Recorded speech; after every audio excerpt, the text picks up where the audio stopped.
child growing up back in the States, I had a wonderful Christian upbringing. My mother, my father to some extent, my siblings, my neighborhood, we were all from a pretty homogenous Christian upbringing. As time grew on, our family all independently had a breaking point from the church.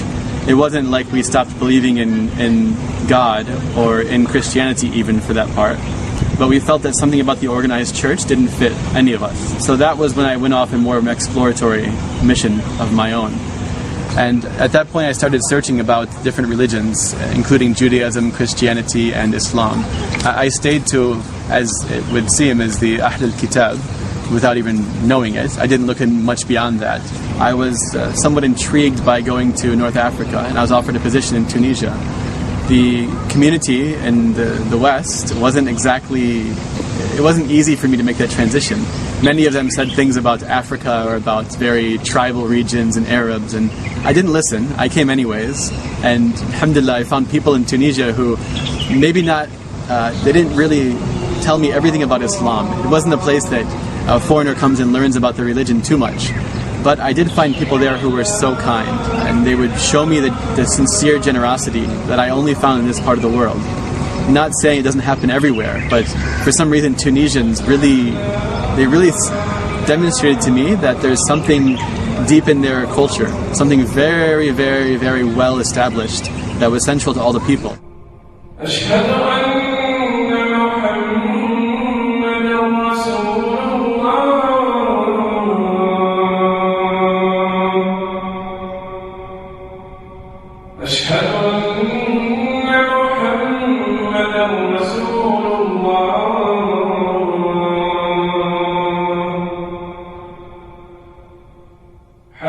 Through that experience, I first heard the adhan. I lived in a Muslim country where people were practicing and saw a lot of the shared sort of Islamic values that would work their way into the culture and the customs of the nation.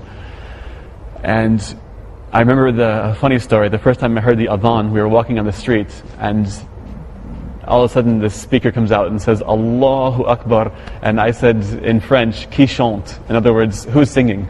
I didn't know this was an Islamic thing. I thought this was just somebody singing over a speaker, because everything I heard in Tunisia was music and cars with music and everyone singing there, so it kind of threw me off guard.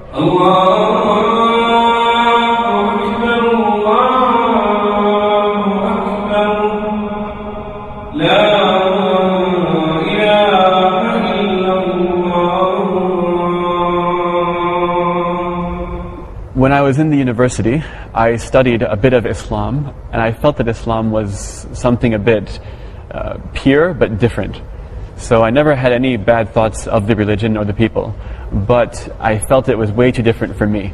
It would have been maybe looked down upon by my community. It would have been a huge lifestyle change. It was much more strict than the loose style I was used to. So I learned a lot about the religion in the university, and I had interaction with Muslims in the university, and then also in Tunisia, in Dubai, in Bahrain, Oman, all over the Gulf as well. But nothing really caught my attention until I read a book by a man from Iowa. It's a state in the US, Iowa. He was living in the UK, I believe, and wrote a book called A Brief History of Nearly Everything. So it was a scientific book that mapped out basically what we know. And after I look at it, I'd say, wow, it's amazing what we know. Subhanallah, people really know a lot of information. And then at the end of the section, he'd always say, but this is less than 5% of what's actually out there. So I kept reading it. It's a huge book. It's something like, 800 pages or something. It goes through the whole history of the world. And it hits on every topic that you could say was created by God, or one could say is what science is trying to figure out what it actually means. And I just kept coming to the same point. God has to have done everything for us, because we can't even replicate or learn what He's given us in a clear way. There's one part in the book that caught me. He said we can go to the Amazon in South America and shake a random tree, and the act of shaking that random tree hard enough, something will fall out of that tree that we've never heard of before, we've never documented before in human existence. It's that easy.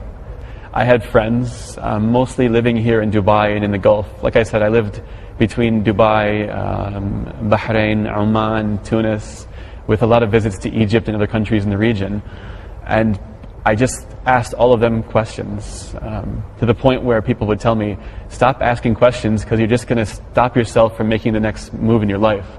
If you're asking like, why do women have to cover in a certain exact way, it's a negative question about the religion, instead of saying, why don't women cover in this way, or why is it natural that women look at this way? Look at the whole picture of everything in life. Don't just ask the questions that are weird about Islam and keep questioning that over and over again. And so I started learning a little bit more on my own at that point. I realized that me asking everybody else would only give me an impression of what they know and what they might see as beneficial for me. But religion isn't about you and everybody else only. It's about you and your own search through your heart to find what really means something and what's going to better your life. As soon as I started doing that, I started almost like shaking, sweating, not in the moment, but when I would start to read on my own and start to learn on my own and start to be just alone in my room, and I felt this incredible pressure. And the society never made me feel pressure. I'm kind of an independent soul. I don't always feel pressure from the society, but all of a sudden I had this intense pressure. I don't know what it was. I bought a prayer rug. I was living in the Middle East at this point, so I had access to mosques, to information, to everything. I went and bought a prayer rug. I grabbed some books from this centers that would give you some English references. Went on the internet and started going to Wikipedia and everything and looking at more comparative information. And at some point I realized I'm not going to learn it all. There's no way to learn it all. You either have a moment, you take the moment, or you miss the moment. And in this moment I realized that I could die tomorrow. I could miss my chance and never have it again. In retrospect, now I know it's the dunya or the akhirah, and I was looking at the dunya with so much remorse that I would miss this. The little things that I don't even care about, like drinking a beer or having a pork chop, the little things that are so meaningless, consume your mind. You don't want to give these things up, but you feel this pressure to do something that's much, much, much more important. I think I dwelled on that for about a week, and then I just said, I'm not going to risk any of this for anything. I've always had so much faith. This is something new, but it's not different. It's new in a way, it's reborn in a way, but it's the same as I was born with. It's nothing different at all.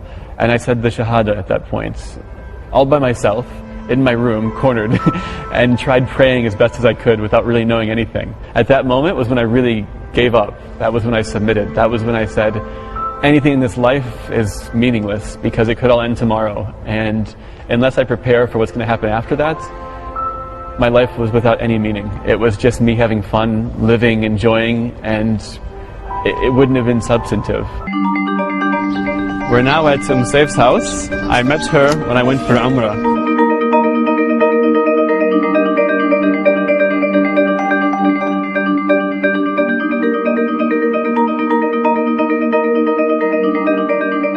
أريك كان التقيت بي قبل حوالي سنتين. كنا بالعمرة بالمدينة المنورة وشفناه هو وحده يعني ماكو وياه أحد. كنا يعني دائما نسأله ايش تحتاج ما تحتاج، والطريق من رحنا لمكة المكرمة همنا كان ويانا، وصدفة همنا من سوينا العمرة هو هم كان ويانا. كان عندك هيجي ورقة بها أدعية هداني إياها بين الصفا والمروة، وبعدها قعدنا وحكينا وقلت له أنا عندي ابن من عمرك وشي، وإذا تحب يعني ما دام أنت بالإمارات ابني هم بالإمارات تتعرفون سوية. She didn't say like much about me, just who are you? من أنت؟ you're Eric من وين؟ أمريكا. ما شاء الله مسلم. زين يلا عندي ولد في الإمارات. مش ولد. عندي ولد في الإمارات. Please you must know him and get to know him better. He's good ما شاء الله in الدين and you can inshallah learn from him a bit better. أنا قلت نفس الشيء. أنا قلت المشكلة عندي في الإمارات. I don't know many people who are there to teach me more and to learn more from. So alhamdulillah she helped me from the very beginning. يعني هو أي شخص غريب تشوفينه وحده يعني أنت عجبك تضيفي ببيتك، ويعني أهله مو قريبين من عنده. هو مثلا صار مسلم الحمد لله والشكر، بس ما دخل بالعوائل. هو المفروض يتعرف عن حياة العائلة، يشوف تطبيق الإسلام بالعائلة. في شهر رمضان إحنا دائما في الغرفة الثانية. صغير غرفة وكل عربية. العائلة هناك مثل في البيت مش مثل في المجلس أو شيء كيف أقول وايد خاصة يعني. If I'm with the family in the small room مثلا أنا واحد من العائلة مش أنا أجنبي أنا ساكن هناك وبس بزير هني أحيانا لا مثل بيتي. المشكلة من البداية أنا سافرت كثير وايد يعني أنا كنت في بحرين دبي عمان بلدي يعني تونس مصر. أنا ما I was never in one place مكان وحيد long enough not long enough to actually get settled. So I didn't find the brotherhood. I was always missing some sort of feeling of family. يعني عندي العائلة في أمريكا العائلة وايد طيبة يعني they're such a great family for me. My family is. I'll never say anything against my family. They've been so supportive of me all the way along. But coming to have an Islamic family to help support you, it's very important in a new Muslim's life. وفر لي مكان مريح جدا عشان تعلم اللغة العربية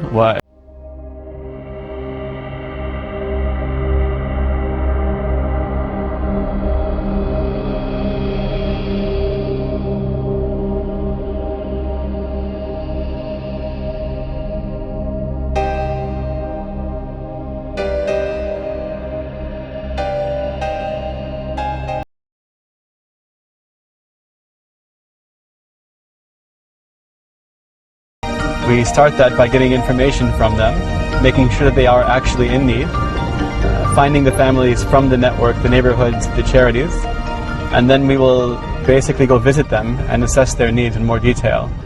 I got into this work when I was a bit younger. I used to do some versions of this in America, helping out people in Detroit and different areas. But the majority of my work came after that, when I came to the Middle East in Tunisia and the Emirates, Bahrain and Oman. We were doing a lot of youth development work. I found this to be a better path for me personally. It was more fulfilling than the field of business or getting into things that were just for profit.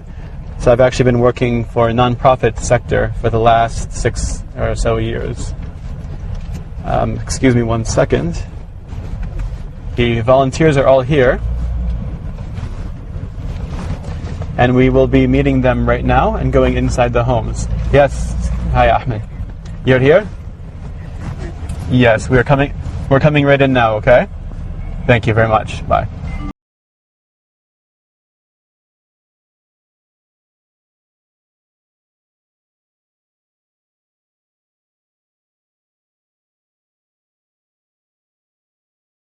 Only some of us can go into the first house. Assalamu alaikum wa rahmatullah.